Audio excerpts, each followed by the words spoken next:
정읍시가 공공산후조리원 착공에 들어간 가운데 전북 지역 처음으로 공공산후조리원이 남원에서 문을 열었습니다.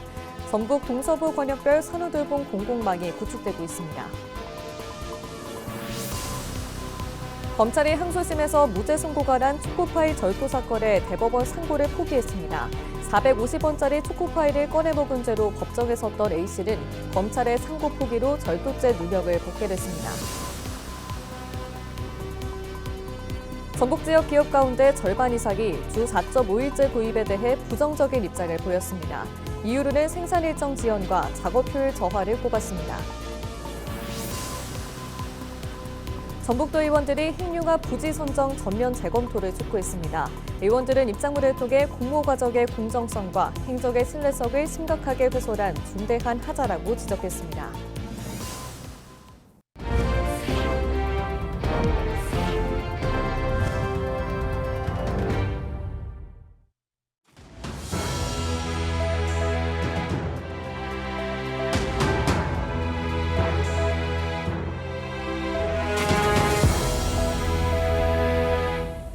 시청자 여러분 안녕하십니까? 헬로티비 뉴스입니다. 최근 정읍시가 공공산후조리원 착공에 들어간 가운데 전북 지역에서는 처음으로 공공산후조리원이 남원에서 문을 열었습니다. 전북 동서부 권역별 산후돌봄 공공망이 구축되고 있습니다. 김남우 기자가 보도합니다. 전북 지역 첫 공공산후조리원이 남원에서 문을 열었습니다. 132억 원을 들여 남원의료원 인근 고죽동 일대에 지상 4층 규모로 건립된 산후케어센터 다원입니다. 지역 내에 공공산후조리원이 설립됨으로 인해서 최소한 내 아이만큼은 원정 출산을 하지 않아도 된다. 지리산권에 있는 동북권 각 시군은 우리 남원에서 아이를 낳을 수 있는 여건이 되었다라고 말씀드릴 수 있겠습니다.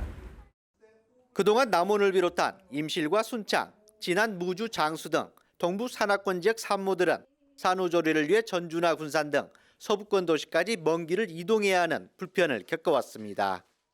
남원의 산후케어센터가 개원하면서 이 같은 접근성 격차는 크게 완화될 것으로 보입니다. 전주나 광주에 있는 이제 산부인과하고 연계된 곳을 좀 가다 보면은 좀 거기서 비용 같은 부분도 좀 되게 많이 들더라고요. 근데 여기 남원에 일단은 다운이라고 하는 곳이 생겨서 조금 비용적인 부분도 조금 덜을 수도 있고, 그리고 제가 살고 있는 곳에서 산후조리를 받을 수 있는 기회가 생겨서 좋았던 것 같아요. 이런 가운데 전북 서부 지역 공공산후조리원도 정읍에 들어설 예정입니다. 정읍시는 지난달 21일 착공식을 열고 본격적인 공사에 들어갔습니다. 100억여 원이 투입돼 지상 3층 규모로 지어집니다.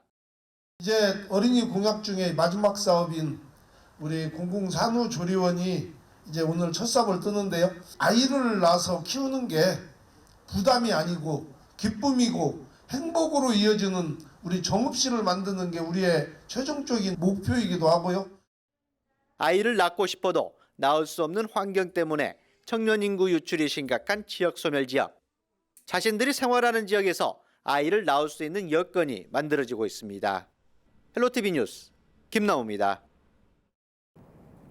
검찰이 항소심에서 무죄 선고가 난 초코파이 절도 사건에 대법원 상고를 포기했습니다.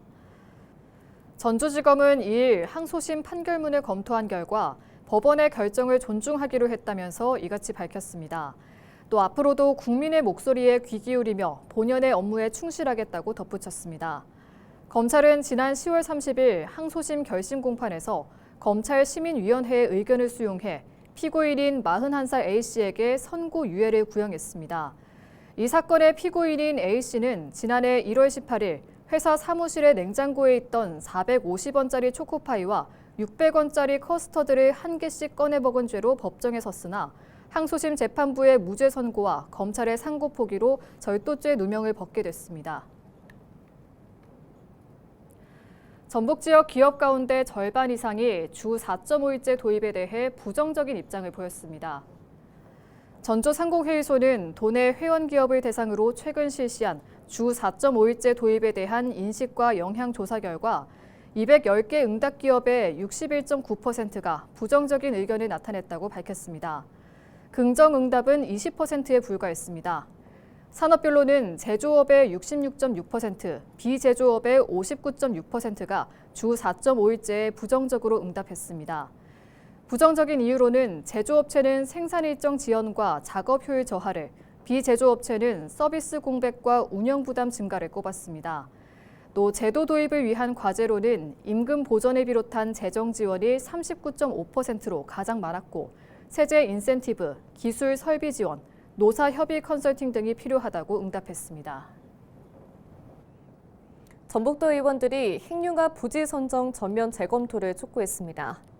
전북특별자치도 의회의 더불어민주당 소속 도의원 12명은 2일 핵융합, 즉 인공태양 핵심 기술 개발과 첨단 인프라 구축 사업 공모 주관기관인 한국연구재단 대전청사 앞에서 피켓 시위를 벌였습니다. 핵융합 연구시설 유치 전에는 군산과 전남, 나주, 경북 경주가 경쟁했으나 지난달 말 나주가 우선 협상 대상으로 선정된 데 따른 반발입니다. 도의원들은 입장문을 통해 공모 과정의 공정성과 행정의 신뢰성을 심각하게 훼손한 중대한 하자라고 지적했습니다.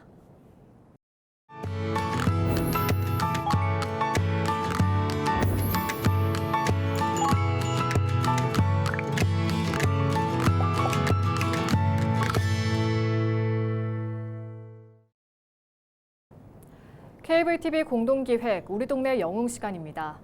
포항 사과 주산지인 기북면도 갈수록 인구가 줄면서 소멸 위기에 있는 곳입니다.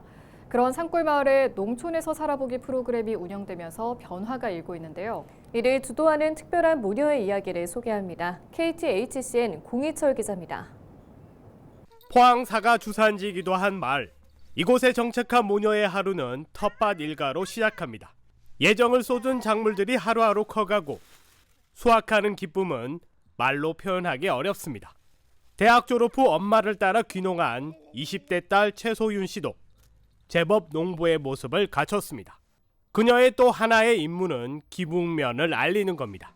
지난해부터 엄마와 함께 농촌에서 살아보기 프로그램을 맡으며 감각적인 SNS 영상까지 제작해 기북면의 매력을 전파합니다. 바쁜 하루로 지루할 틈이 없습니다. 막상 오면은 놀 게 없으면 안 되잖아요. 근데 청년분들이 이렇게 오셔가지고 뭐 체험 농장이라든지 카페라든지 식당이라든지 그런 거를 많이 열고 있으면은 기북 안에서도 놀 수도 있게 이렇게 하루 코스로 이렇게 놀 수 있겠네라는 거를 가지게 된다면은 좀 기북이 관광 쪽으로 활성화가 많이 되지 않을까 싶습니다. 농촌에서 살아보기 프로그램 운영 2년 차.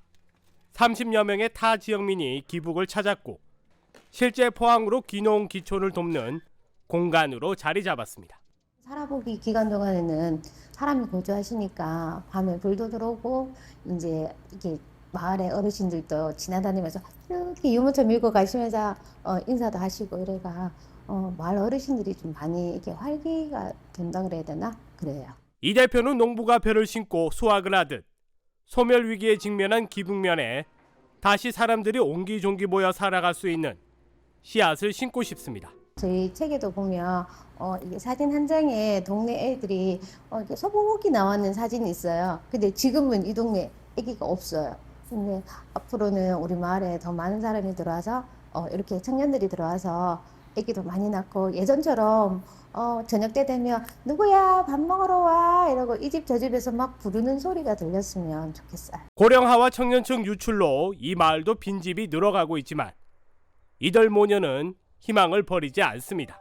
저는 기북이라는 숲에서 이제 하나의 나무 같은 사람이 되고 싶습니다. 이렇게 기북이랑 잘 어울리는 그런 사람이 되고 싶어요. 저는 할머니들이랑 행복하게 살았으면 좋겠어요. 그냥 그렇게 같이 늙어갔으면 좋겠습니다. HCN 뉴스 공희철입니다. 김제시는 올해 주민등록 인구가 1,000명 늘어나면서 인구가 줄던 도시에서 늘어나는 도시로 바뀌었습니다. 호남지방통계청 자료를 보면 김제시는 올해 상분기 연속 전북 14개 시군 가운데 가장 많은 사람이 새로 들어온 것으로 나타났습니다.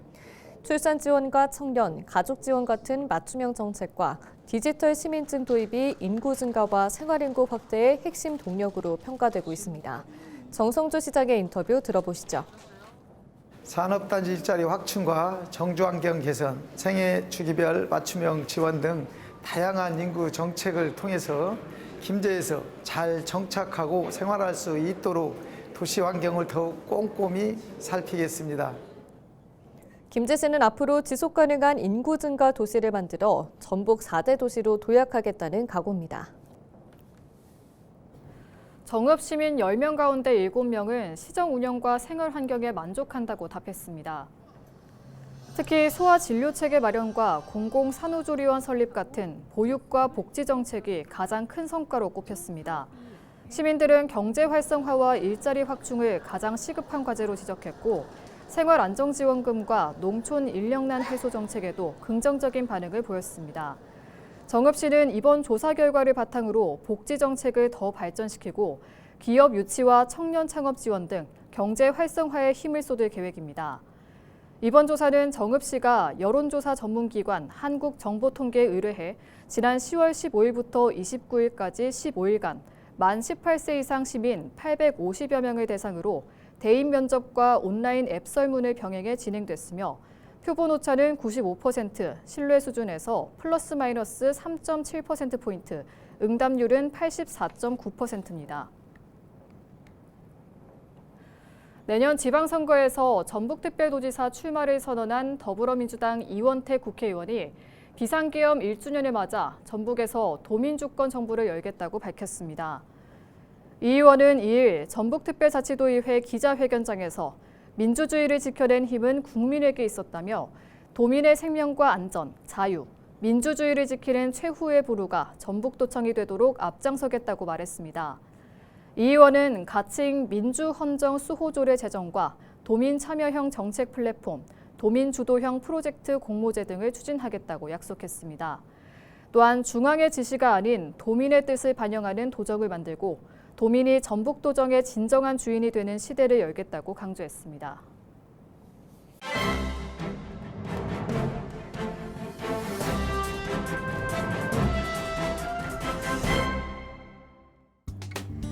전북 도민일보 기사입니다.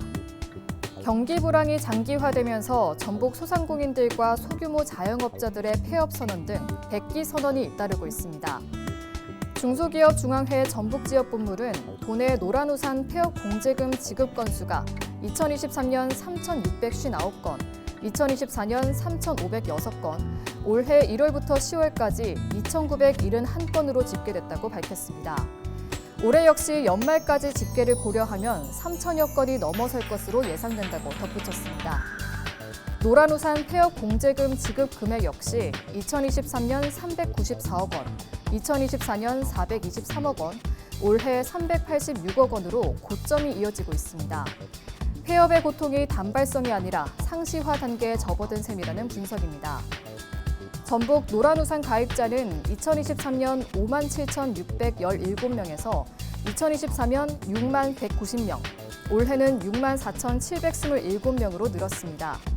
생존 불안이 뚜렷해지면서 폐업 대응을 위한 안전망에 가입하는 소상공인이 최근 3년 동안 약 10,000명 증가한 건데요.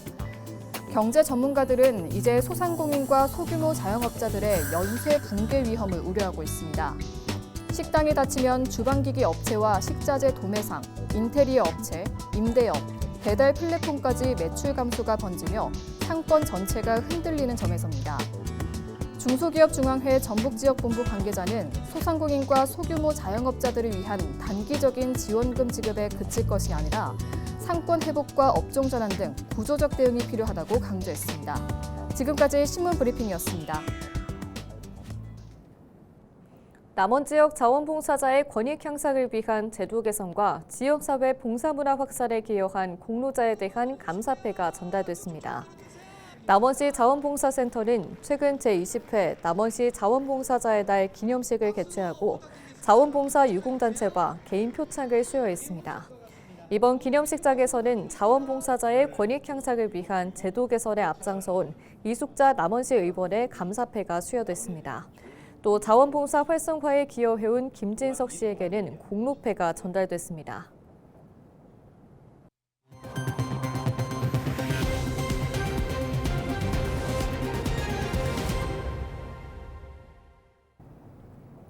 이상으로 뉴스를 마칩니다. 시청해주신 여러분 고맙습니다.